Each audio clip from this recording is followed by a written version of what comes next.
S Vidyasagar Gurumurthy, പാകിസ്ഥാന്റെ ചതിയെക്കുറിച്ച് ആരും പറയുന്നില്ല. അതേസമയം നരേന്ദ്രമോദിയെ കുറ്റപ്പെടുത്താനാണ് എല്ലാവരും ശ്രമിക്കുന്നത്. ഇപ്പോൾ ഒരു പുതിയൊരു വാർത്തയും കൂടെ വന്നിട്ടുണ്ട്. അത് ഞാൻ താങ്കളുടെ ശ്രദ്ധയിൽപ്പെടുത്തുകയാണ്.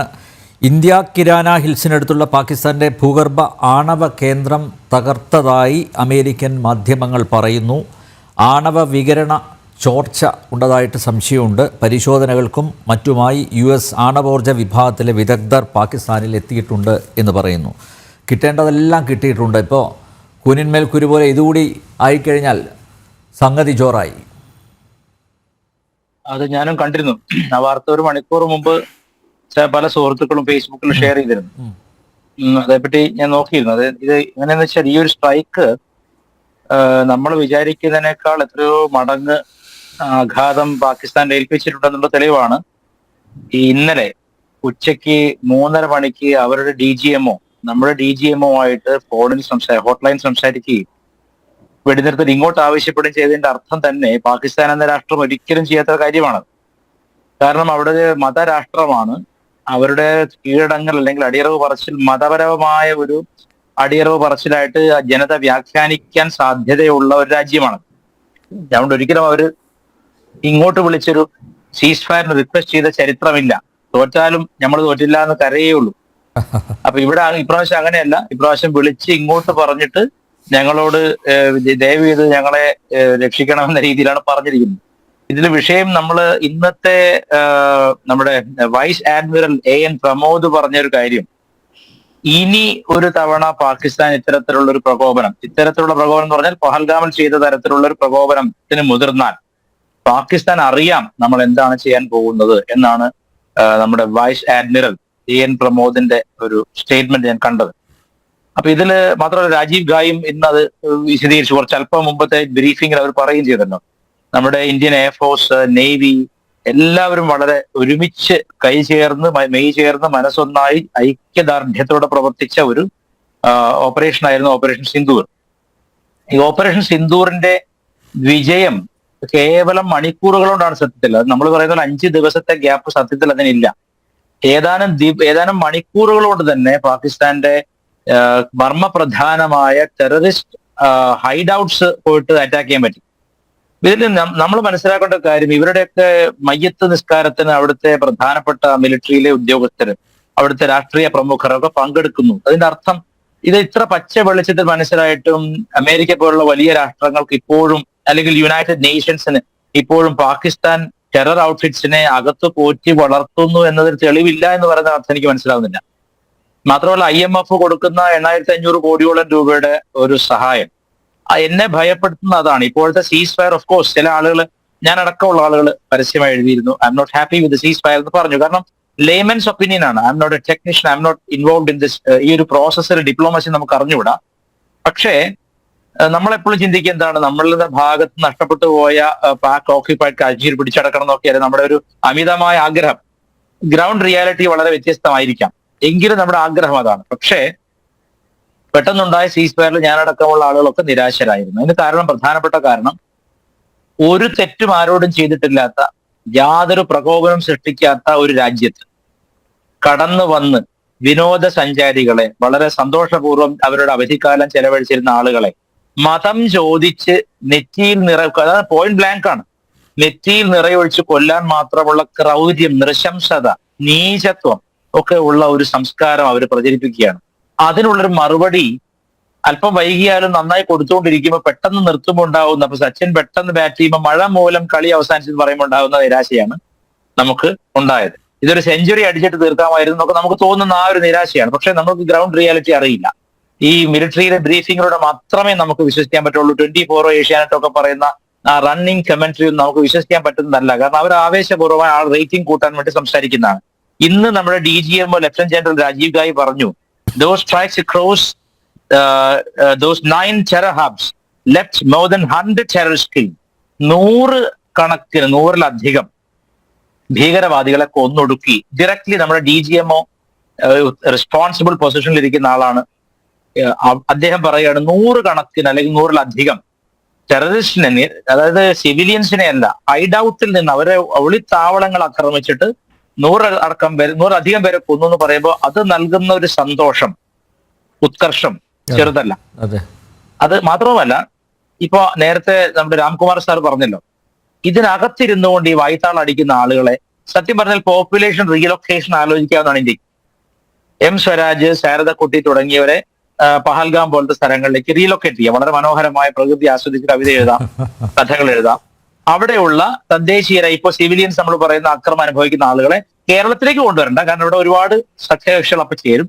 ഏതെങ്കിലും ഒരു ഭാഗത്തേക്ക് റീലൊക്കേറ്റ് ചെയ്താൽ നന്നായിരിക്കുന്ന ഒരു ചിന്ത എനിക്കുണ്ട്. കാരണം അഥവാ പാകിസ്ഥാന് ഷെല്ലാക്രമണം ഉണ്ടെങ്കിൽ അത് എത്രത്തോളം മധുരം അനുജ്ഞമാണെന്ന് നമുക്ക് നേരിട്ട് അനുഭവിക്കാനുള്ള ഒരു അവസരം ഉണ്ടാവും.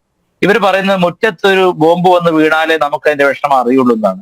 എത്ര ബോംബുകൾ മുറ്റത്ത് വന്ന് വീണു, എത്ര ലക്ഷക്കണക്കിന് നമ്മുടെ പട്ടാളക്കാർ, നമ്മുടെ സിവിലിയൻസ് എത്ര പേര് ജീവൻ കൊടുത്തു. ആരോടും യാതൊരു പ്രകോപനത്തിനും പോവാത്ത ഒരു രാഷ്ട്രത്തിൽ കയറി കാണിക്കുന്ന തെമ്മാടിത്തരത്തിനൊരു പരിധിയില്ലേ. ഇവരുടെ ഒഞ്ചിയത്തെ രാഷ്ട്രീയ പാർട്ടി CPM-നോട് ചെറിയൊരു വിയോജിപ്പ് പ്രകടിപ്പിച്ച് പ്രസംഗിച്ചതിന്റെ പേരിൽ ഒരു മനുഷ്യനെ കുലംകുത്തിന്ന് വിളിച്ചിട്ട് നടു റോട്ടിൽ വെട്ടിക്കൊന്നു, 51 വെട്ടി കൊന്നപ്പോൾ ഒന്നും ഇവർക്ക് ഈ സമാധാന സന്ദേശം പറയാനില്ലായിരുന്നു. ഇന്നും ന്യായീകരിച്ചുകൊണ്ടിരിക്കുകയാണ് അതിനെപ്പറ്റി.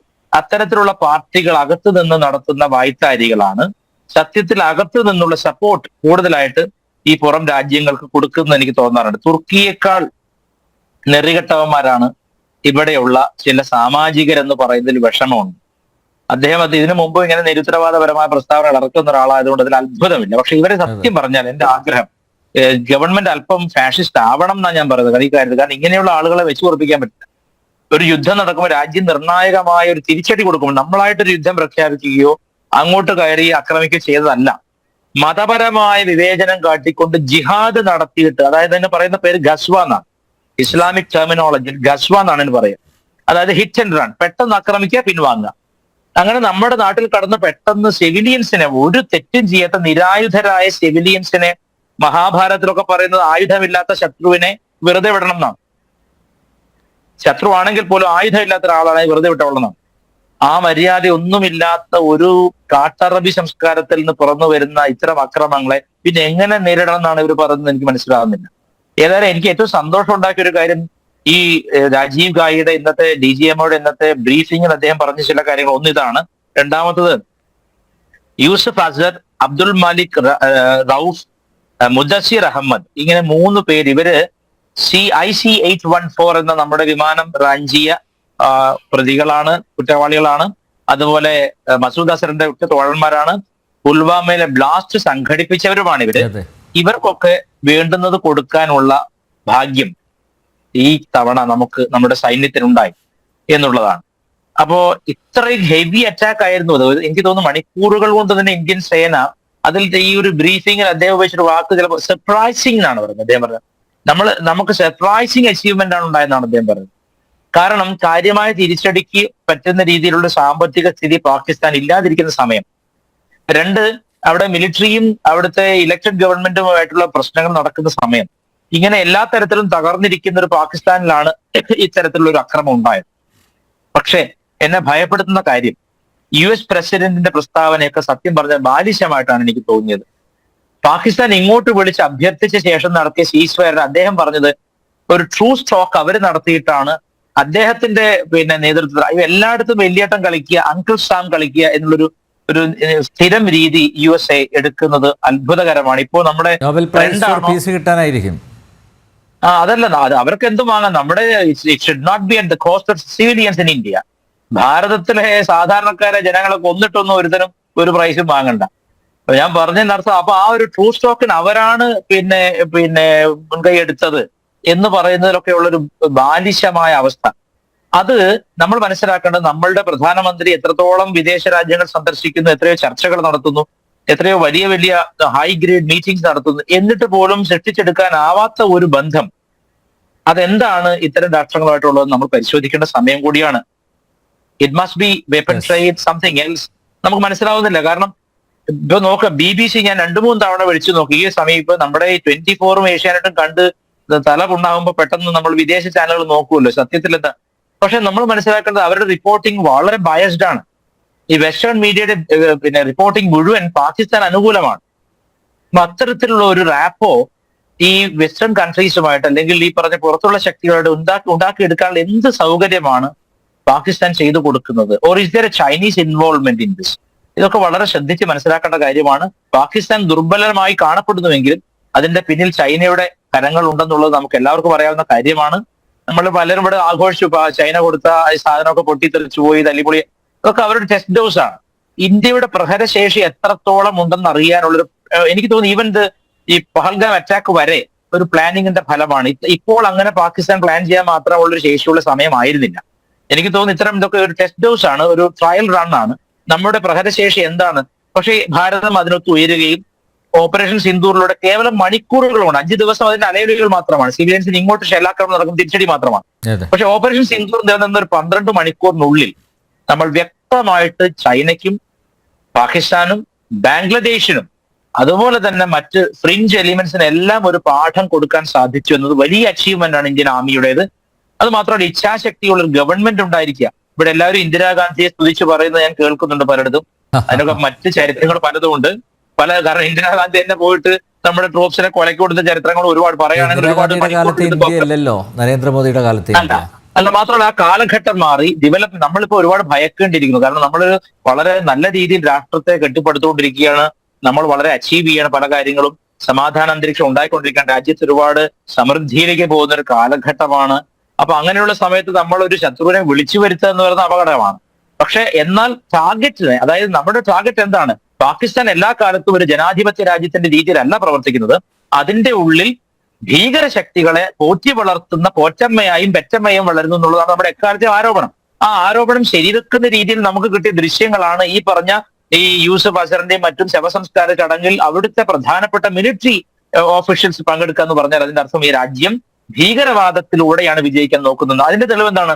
സീസ് ഫയർ പ്രഖ്യാപിച്ച് മണിക്കൂറുകൾക്കുള്ളിൽ വീണ്ടും ഷെല്ലാക്രമണം ഉണ്ടായി, അല്ലെങ്കിൽ വീണ്ടും പിന്നെ റഡാറുകൾ വരി ഇവിടെ പ്രശ്നങ്ങൾ ഉണ്ടാക്കി ചെയ്ത് അങ്ങനത്തെ ഒരുപാട് പ്രശ്നങ്ങൾ ഉണ്ടായി.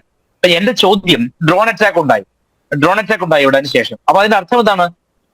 ആ പാകിസ്ഥാൻ എന്ന രാജ്യം അനാർക്കി എന്ന പദത്തിന്റെ പര്യായമായി പ്രവർത്തിക്കുകയാണ്. അരാജകത്വമാണ് അവിടെ മിലിറ്ററി ചീഫ് പറയുന്നത് ഭീകരവാദികൾ കേൾക്കാത്ത അവസ്ഥയുണ്ട്. കാരണം ഭീകരവാദികൾക്ക് മതാധിപത്യത്തിന് വേണ്ടി വീണ്ടും ആക്രമിക്കണമെന്നാണ്. തിരിച്ചുകൊണ്ട് ഇപ്പൊ ആ രാജ്യത്ത് ഒരു ടോട്ടൽ ഡിസ്മൈ നടന്നുകൊണ്ടിരിക്കുന്ന സമയമാണിത്. സത്യം പറഞ്ഞാൽ എന്റെ personal opinion, without going deeper into the diplomatic relations between the two countries, ഞാൻ പറയുക ഈ ഒരു സമയം വളരെ നല്ല ടൈം ആയിരുന്നു.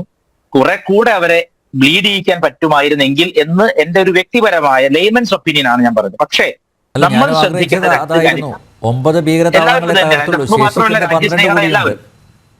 തീർച്ചയായിട്ടും. പക്ഷെ ഞാൻ പറഞ്ഞത് ഇദ്ദേഹം പറഞ്ഞല്ലോ, നമ്മുടെ ഈ പിന്നെ ഫ്ലൈറ്റ് ഹൈജാക്ക് ചെയ്ത് കൊണ്ടുപോയ പ്രധാനപ്പെട്ട കിങ് പിൻസ് ആയിട്ടുള്ള 3 പേരെയും കൂടാതെ അവരുടെ കൂടെയുള്ള ചെകുത്താന്മാര് 100 കണക്കിന് പേരെയും കൊന്നു എന്ന് പറയുമ്പോൾ ഉണ്ടാവുന്ന ഹർഷോന്മാദം അത് പറഞ്ഞറിയിക്കാതിരിക്കാൻ വയ്യ. പുൽവാമ ബ്ലാസ്റ്റ് പിന്നെ ഇവർ പ്ലാൻ ചെയ്തതും അവർ തന്നെയാണ്. അവർക്കൊക്കെ ഒരു മറുപടി കൊടുക്കാൻ പറ്റി. മാത്രവുമല്ല, ചൈനയെ പോലെ സൈലന്റ് ആയിട്ട് നിരീക്ഷിച്ചുകൊണ്ടിരിക്കുന്ന ഒരു രാഷ്ട്രം, ശത്രുവോ മിത്രമോ എന്ന് പറയാൻ പറ്റാത്ത, കണ്ടാൽ ചിരിക്കുന്ന ഒരു രാജ്യം, ആ രാജ്യം എന്താണ് ഒളിപ്പിച്ചു വെച്ചിരിക്കുന്നത് എന്ന് കൂടെ ചിന്തിക്കാനുള്ള അവസരമാണ് നമുക്ക് വരുന്നത്. മാത്രമല്ല, അകത്തിരിക്കുന്ന 5ാം പത്തികൾ, ഞാൻ പറഞ്ഞില്ല ചങ്കിലെ ചൈന എന്നൊക്കെ പറഞ്ഞു, ഇവരൊക്കെ സത്യം പറഞ്ഞാല് എന്താ ചെയ്യേണ്ടത്? ഇവർക്കെതിരെ നിയമ നടപടികൾ വരേണ്ടതല്ലേ? ട്രീസന്റെ ഒരു വശമല്ല ഇതൊക്കെ? ഈ സുഖിപ്പിക്കുന്ന തരത്തിലുള്ള സോഫ്റ്റ് ലിറ്ററേച്ചർ എഴുതി വിടുക, അല്ലെങ്കിൽ ഫേസ്ബുക്കിലും മറ്റ് സോഷ്യൽ മീഡിയയിലും നിരുത്തരവാദപരമായിട്ട് യുദ്ധത്തെ വിലക്കുകയും, അതായത് അവൻ ചെയ്യുന്ന ജിഹാദിനെ പോരാട്ടമായി വിശേഷിപ്പിക്കുകയും നമ്മളുടെ തിരിച്ചടിയെ ഒരു യുദ്ധമായി വിശേഷിപ്പിക്കുകയും ചെയ്യുന്നത് തന്നെ വലിയൊരു അബദ്ധമല്ലേ? ഇത്തരം ആളുകൾ, ഞാൻ പറയുന്നത് യുദ്ധത്തിന് ശേഷം ചെയ്യാൻ ഏറ്റവും നല്ല കാര്യം കശ്മീരിലെ ബോർഡറിലുള്ള ആളുകളെ മുഴുവൻ റീലൊക്കേറ്റ് ചെയ്ത് മറ്റൊരു സ്ഥലത്തേക്ക് മാറ്റുകയും ഇവിടെയുള്ള കുറെ ആളുകളെ, ചങ്കിലെ ചൈന അങ്ങനത്തെ ആളുകളെയൊക്കെ അവിടേക്ക് കൊണ്ട് താമസിക്കുകയും ചെയ്താൽ കുറെ കൂടെ നല്ലതായിരിക്കും എന്ന് എനിക്ക് തോന്നുന്നുണ്ട്. തമാശയായിട്ട് പറഞ്ഞാൽ അത് ചിന്തിച്ചാൽ നല്ലതാണ്. പോപ്പുലേഷൻ റീലൊക്കേഷൻ ഒക്കെ ഒരു യുദ്ധതന്ത്രം തന്നെയാണ്. എന്തായാലും വളരെ തൃപ്തികരമായ ഒരു മറുപടി പാകിസ്ഥാൻ എന്ന രാഷ്ട്രം മനസ്സിലാക്കുന്ന രീതിയിലുള്ള മറുപടി ഭാരതത്തിന് കൊടുക്കാനായി എന്നതിൽ വലിയ സന്തോഷം രേഖപ്പെടുത്തുകയാണ് ഞാൻ. ഈ പറയുന്ന എന്റെ ചോദ്യത്തിന് ഉത്തരം അങ്ങ് പറഞ്ഞില്ല. അതായത് ലോക്കൽ പോലീസിന്റെ വെറും ഇന്റർവെൻഷൻ അല്ലാതെ മേജർ സെക്യൂരിറ്റി ലാബ്സ് ആയിരുന്നില്ലേ അത്? ഇപ്പൊ നിങ്ങൾ പറയുന്നു പഹൽഗാമിൽ മോദിക്ക് തെറ്റുപറ്റി, അല്ലെങ്കിൽ BJPയുടെ അല്ലെങ്കിൽ പിന്നെ ഇപ്പോഴത്തെ ഗവൺമെന്റിന്റെ തെറ്റാണ്, ഇന്റലിജൻസ് റിപ്പോർട്ടുകൾ ശരിയായി വായിച്ചില്ല, തെറ്റിച്ചു എന്നൊക്കെ പറയുന്നല്ലോ. 26/11 പോലെ ഇത്രയും ഹൈലി അപകടം വിതച്ച ഒരു ഭീകരാക്രമണം അവിടെ സുഖമായിട്ട് അവർ കോസ്റ്റൽ ഗാർഡ് ഒന്നും കണ്ടിട്ട് പോല നടന്നു കയറി വന്ന അറ്റാക്ക് ആയിരുന്നത്. ഒരു ചുക്കും ചെയ്തിട്ടില്ല. മാത്രമല്ല ഈ പറഞ്ഞ അവരെ പട്ടികയിൽ ഉൾപ്പെടുത്തി അപ്പുറത്ത് ഉൾപ്പെടുത്തി അതുകൊണ്ട് പാകിസ്ഥാനിലെ തെമ്മാടി രാഷ്ട്രം എന്നെങ്കിലും ഈ ഇൻഫിൽട്രേഷൻ നിർത്തുകയോ അപകടങ്ങൾ ഇല്ലാതാക്കുകയോ ചെയ്തിട്ടുണ്ടോ? ഇല്ല. അപ്പൊ ഇപ്പൊ കൊടുത്തിരിക്കുന്ന മറുപടി എന്ന് പറഞ്ഞാൽ വളരെ വളരെ ഹൈ ലെവലിലുള്ള അവർക്ക് അവരുടെ മർമ്മം തകർക്കുന്ന മറുപടിയാണ്. അതായത് തോക്കിന് തോക്കുകൊണ്ട് മറുപടി കൊടുക്കാന്നുള്ള രീതിയാണ് എടുത്തിരിക്കുന്നത്. അത് ഓഫ്കോഴ്സ് 15 ദിവസം എടുത്തു എന്നുള്ളത് ശരിയാണ്. പക്ഷേ അന്നത്തെ അവസ്ഥയിൽ MK നാരായണൻ അടക്കമുള്ള ചീഫ് സെക്യൂരിറ്റി അഡ്വൈസർ അടക്കമുള്ളവർ പറഞ്ഞിരുന്ന വർത്തമാനങ്ങളൊക്കെ സത്യം പറഞ്ഞാൽ ഈ രാജ്യത്തിനകത്തുള്ളവർക്ക് അമർഷമല്ല, നിരാശയുണ്ടാക്കിയത്. അപ്പൊ കോൺഗ്രസ് ഭരിച്ചിരുന്ന കാലത്തൊക്കെ സുഖമായി നടന്നു കയറിയെന്ന് കണ്ടവരൊക്കെ വെടിവെച്ച് കൊല്ലാവുന്ന ഒരു സാഹചര്യം ഉണ്ടായിരുന്നു. ഇപ്പൊ അതേ സാഹചര്യം അന്ന്, പക്ഷെ അതിന് വേണ്ടുന്ന മിലിറ്ററി മറുപടി കൊടുത്തിട്ടില്ല എന്നുള്ളത് യാഥാർത്ഥ്യം. എനിക്ക് റിപ്ലൈ ഉണ്ട്, എനിക്ക് അത് റിപ്ലൈ പൂർത്തീകരിക്കാൻ അനുവദിച്ചില്ല. എനിക്ക് 30 സെക്കൻഡ് സമയം തരാമോ? 30 സെക്കൻഡ്. ഈ 2008 മുംബൈ ആക്രമണം നടന്നതിന് ശേഷം 2014 വരെ ഇന്ത്യയിൽ മറ്റു ഒരു തരത്തിലുള്ള മേജർ തീവ്രവാദ ആക്രമണം ഉണ്ടായില്ല. നിങ്ങൾ NIA കോൺസ്റ്റിറ്റ്യൂട്ട് ചെയ്ത് ഇപ്പോഴത്തെ ഹെഡ്ലി ഉൾപ്പെടെ ഈ പറയുന്ന റാണ ഉൾപ്പെടെ ആളുകളെ മുഴുവൻ പിടികൂടാനായിട്ട് മുഴുവൻ ഇന്റലിജൻസ് അവർ നേരെ അമേരിക്കയിലേക്കാണ് പോയത്. മുഴുവൻ ഇന്റലിജൻസ് കൊടുത്തു, അവരെ എല്ലാം അറസ്റ്റ് ചെയ്തു. പക്ഷെ ഇപ്പോൾ ഇവിടെ പറഞ്ഞു നമ്മൾ ആക്രമിച്ചു. ഉറുക്കിയ ശേഷം നമുക്കറിയാം ഈ പുൽവാമ ഉണ്ടായി. നമ്മൾ പുൽവാമയിൽ തിരിച്ചു മറുപടി കൊടുത്തു. പക്ഷെ വീണ്ടും പകർക്കം ഉണ്ടായി. വീണ്ടും ആവർത്തിച്ചുകൊണ്ടിരിക്കുക. കോൺഗ്രസ് എന്ന് ചോദിച്ചു കഴിഞ്ഞാൽ നിങ്ങൾ പറയുന്നത് ചിലപ്പോൾ ഞങ്ങൾ തിരിച്ചൊരു സർജിക്കൽ സ്ട്രൈക്ക് ചെയ്തിട്ടുണ്ടാവില്ല. പക്ഷെ പാകിസ്ഥാനെ എങ്ങനെയൊക്കെ ഒതുക്കാമോ അവരെ കരിമ്പട്ടികപ്പെടുത്തുന്നതിന് വേണ്ടി അവരെ തീവ്രവാദ രാഷ്ട്രം പ്രഖ്യാപിക്കുന്നതിന് വേണ്ടിയിട്ടുള്ള മുഴുവൻ നടപടികൾ ഉണ്ടാക്കി. NIA കോൺസ്റ്റിറ്റ്യൂട്ട് ചെയ്തു. അങ്ങനെയുള്ള നടപടികൾ മുഴുവൻ സ്വീകരിച്ചു. അല്ല, NIA കോൺസ്റ്റിറ്റ്യൂട്ട് ചെയ്തു. ഇതൊക്കെ ഞാൻ പറഞ്ഞില്ല, ഇതൊക്കെ അന്ന് മുതലേ ഗാന്ധിയൻ നയങ്ങളാണ്. അതായത് റിറ്റാലിയേഷൻ ഉണ്ടാവില്ല ഇന്ത്യയുടെ ഭാഗത്തു നിന്നുള്ളത് പാകിസ്ഥാൻ ഉറപ്പ് കൊടുക്കുകയാണ്. എപ്പോഴും അകത്ത് അതുണ്ടാക്കി ഇതുണ്ടാക്കി അവരെ കൈമ്പട്ടിപ്പെടുത്തി. ഞാൻ ചോദിക്കട്ടെ, ഈ ഇന്ത്യ രൂപപ്പെട്ടത് മുതൽ, അതായത് നമ്മുടെ 1947 മുതൽ ഇത്രയും കാലത്തിൽ മോദി സർക്കാർ വരുന്നത് വരെയുള്ള കാലഘട്ടങ്ങളിൽ കോൺഗ്രസ് ആയിരുന്നല്ലോ മേജർ ഷെയർ ഭരിച്ചിരുന്നത്. എത്ര നൂറുകണക്കിന് സ്ഫോടനങ്ങൾ, എത്ര തവണ പാകിസ്ഥാൻ നമ്മളെ പല രീതിയിൽ വരച്ചു. ഇപ്പൊ ഞാൻ പറയുന്നത് ഇത്രയും മേജർ ഷെയർ ഇത്രയും കാലഘട്ടം ഭരിച്ച ഒരു കോൺഗ്രസ് എന്ന പാർട്ടി ഇപ്പോ ഈ ഒരു താരതമ്യേന ബാല്യദശ പിന്നിടുന്ന മോദി സർക്കാരിന് അതുമായി താരതമ്യം ചെയ്യാണ്. പക്ഷേ മോദി പുൽവാമയിൽ കൊടുത്തു മറുപടി, ഉറിയിൽ കൊടുത്തു മറുപടി. ആ മറുപടികളൊക്കെ തന്നെയും പാകിസ്ഥാൻ ഒരു കാര്യം മനസ്സിലായി, ഈ സർക്കാർ കേവലം ടോക്സിലല്ല വിശ്വസിക്കുന്നത്, ഇത് റിറ്റാലിയേഷൻ തീർച്ചയായിട്ടും ഉണ്ടാവും എന്നർത്ഥം തന്നെയാണ്. മാത്രമല്ല ഈ രാജ്യത്തിലെ വിവിധ ഭാഗങ്ങളിൽ ഇൻഫിൽട്രേഷൻ എത്ര തന്നെ കണ്ടെയ്ൻ ചെയ്യാൻ മോദി സർക്കാരിന് കഴിഞ്ഞു എന്ന് അങ്ങ് പരിശോധിക്കണം. 100% ലീക്ക് പ്രൂഫ് ആയിട്ട് ഇൻഫിൽട്രേഷനിൽ കണ്ടെയ്ൻ ചെയ്യാൻ കഴിഞ്ഞു എന്നുള്ളത് സത്യമാണ്. പഹൽഗാമിൽ നടന്നിരിക്കുന്നത് വളരെ സത്യമാണ്, നമുക്കെല്ലാം ഖേദകരമായ സംഗതിയാണ്. പക്ഷെ അതിന് കൊടുത്തിരിക്കുന്ന മറുപടിയിൽ അവർക്കുണ്ടായിട്ടുള്ള കാഷ്വാലിറ്റിയെ പറ്റി അവർ ഇതുവരെ പ്രതികരിച്ചിട്ടില്ല. ഞാൻ മുമ്പ് പറഞ്ഞത് 26 28 പേർക്കുണ്ടായിട്ടുള്ള ജീവഹാനിക്ക് പകരമായി നമ്മൾ ചെയ്തിരിക്കുന്നത് പാകിസ്ഥാൻ എന്ന രാഷ്ട്രത്തെ 2 രീതിയിലും, അതായത് നേരിട്ട് അവർക്ക് പ്രഹരം ഏൽപ്പിക്കുക എന്നുള്ളതാണ്. 26/11 പോലെ ഇത്രയും ഗൂഢമായ ഇത്രയും നിഷ്ഠുരമായ ഒരു കർമ്മം എളുപ്പത്തിൽ ചെയ്യാൻ അവർക്ക് സാധിച്ച ആ കാലഘട്ടത്തിൽ നിന്ന് മാറി എന്നുള്ളത് ഉറപ്പാണ്. കാരണം ഇവിടെ ഒരു ബോംബ് ബ്ലാസ്റ്റോ അല്ലെങ്കിൽ ഇവിടെ നടന്നു കയറി വരാനുള്ള സാഹചര്യങ്ങൾ ഇല്ല. എപ്പോഴാണ് ഇത് വന്നത്? നമുക്കറിയാം, മോദി ഈ 370 റിപ്പീൽ ചെയ്ത് കഴിഞ്ഞ ഈ സർക്കാരിന് ശേഷം കുറക്കാലം കശ്മീർ ശാന്തമായിരുന്നു. എപ്പോഴാണോ സുപ്രീം കോർട്ടിന്റെ ഇന്റർവെൻഷനിലൂടെ പെട്ടെന്ന് ഒരു ഡെമോക്രാറ്റിക് ഗവൺമെന്റ് അവിടെ ഇൻസ്റ്റാൾ ചെയ്യണം എന്ന ഒരു ഇന്റർവെൻഷൻ ഉണ്ടായത്, അതിനുശേഷമല്ലേ സത്യം പറഞ്ഞാൽ, ഞാൻ എന്റെ ഒരു ലെയ്മൻ കൺസേൺ പറയാണ്, അതിനുശേഷമല്ലേ ഈസി ആയിട്ട് അവർക്ക് വരാൻ പറ്റുന്നത്? അതുവരെ ഡെമോക്രാറ്റിക് സ്റ്റേറ്റ് ആണെങ്കിലും ഇപ്പോഴും അധികാരമെല്ലാം കേന്ദ്ര സർക്കാരിന്റെ തന്നെയല്ലേ, പക്ഷേ സ്റ്റേറ്റ് ഗവൺമെന്റ് ഉത്തരവാദിത്വം ഒഴിച്ചുവിടാൻ പറ്റില്ല. കാരണം സ്റ്റേറ്റ് ഗവൺമെന്റ് കൺട്രോൾഡ് ഫോഴ്സസിന് എങ്ങനെ ഇന്റലിജൻസ് റിപ്പോർട്ട് ഇല്ലെന്ന് പറയാൻ പറ്റും? അല്ല, ഇപ്പോഴും കേന്ദ്ര ഭരണത്തിന്റെ കീഴിലാണല്ലോ മിലിറ്ററിയും പാരാമിലിറ്ററിയും എല്ലാം എന്ന് പറയുന്നത് ഈ central control of central government. there is an installed state government, democratically elected state government ഉണ്ടല്ലോ അവിടെ. അവരെ സംബന്ധിച്ച് ഇപ്പൊ ഈ പഴി എന്താണ്? മോദിക്ക് കിട്ടുന്ന തെറിയുടെ പകുതി എന്താണ് ഒമർ അബ്ദുള്ളക്ക് കിട്ടാത്തതിന്റെ അത്ഭുതം? ഒരു കാര്യം ഞാൻ അങ്ങേക്ക് അറിയാവുന്ന കാര്യമാണ്, വളരെ വിശദമായി നമ്മൾ പഠിച്ചു കഴിഞ്ഞാൽ മനസ്സിലാവും. ഈ തോക്കുകൊണ്ടുള്ള ചോദ്യത്തിന് തോക്കുകൊണ്ട് മറുപടി കൊടുക്കുന്ന ഒരു ഗവൺമെന്റ് ആണ് ഇപ്പോൾ ഉള്ളത്. 26/11 പോലെ ചർച്ച നടത്തി, കരിമ്പട്ടയിൽപ്പെടുത്തി, രാത്രി ഇരുട്ടത്ത് കിടത്തി, വെളിച്ചത്ത് ചോറ് കൊടുത്തു, ഈ രീതിയിലല്ല ഇപ്പോൾ ഉള്ളതെന്നുള്ളത് ഇപ്പോൾ തന്നെ ഇന്നത്തെ അവരിങ്ങോട്ട് വിളിച്ച് സീസ് ഫയറിനെ റിക്വസ്റ്റ് ചെയ്തെന്ന് തന്നെ നമുക്ക് വ്യക്തമാണ്. നമ്മൾ അവരുടെ മർമ്മപ്രധാനമായിട്ടുള്ള, ഇന്ന് നമ്മുടെ ഡിഫൻസ് മിനിസ്റ്റർ തന്നെ പറഞ്ഞു, റാവൽപിണ്ടി നമ്മൾ അറ്റാക്ക് ചെയ്തു. അങ്ങനെ മർമ്മപ്രധാനം അകത്ത് കയറി അടിക്കുക എന്ന രീതി മോദി ഗവൺമെന്റ് വന്നതിന് ശേഷമാണ് ഉണ്ടായത്. ഈ അവിടെ ഇവിടെയും പെടുത്തി അവരോട് ചർച്ച ചെയ്തു, ഇവരുടെ കാലു പിടിച്ചു, അവരോട് ഇനി ഇങ്ങനെ ചെയ്യരുതെന്ന് അപേക്ഷിച്ചു. ഈ വിധേയത്വം നിറഞ്ഞ ദൗർബല്യം നിറഞ്ഞ ശബ്ദമൊക്കെ നമ്മൾ ഒഴിവാക്കി. ഓഫ്കോഴ്സ് നമുക്കറിയാം എല്ലാ ഈ ഭീകരവാദികൾ എന്ന് പറഞ്ഞാൽ ഈ കൊതുക് വരുന്ന പോലെയാണ്, അകത്ത് കടക്കാതിരിക്കുക എന്നുള്ളത് നമ്മുടെ ഉത്തരവാദിത്തമാണ്. അകത്ത് കടക്കാൻ എന്ത് രീതിയിൽ വരും, പക്ഷെ എങ്കിലും ഭേദപ്പെട്ട ജനതയ്ക്ക് ആത്മാഭിമാനം ഉയർത്തുന്ന രീതിയിലുള്ള ഒരു മറുപടി കൊടുക്കാൻ മോദിക്ക് കഴിയുന്നുണ്ട് ഓരോ തവണയും എന്നുള്ളത് വ്യക്തമാണ്.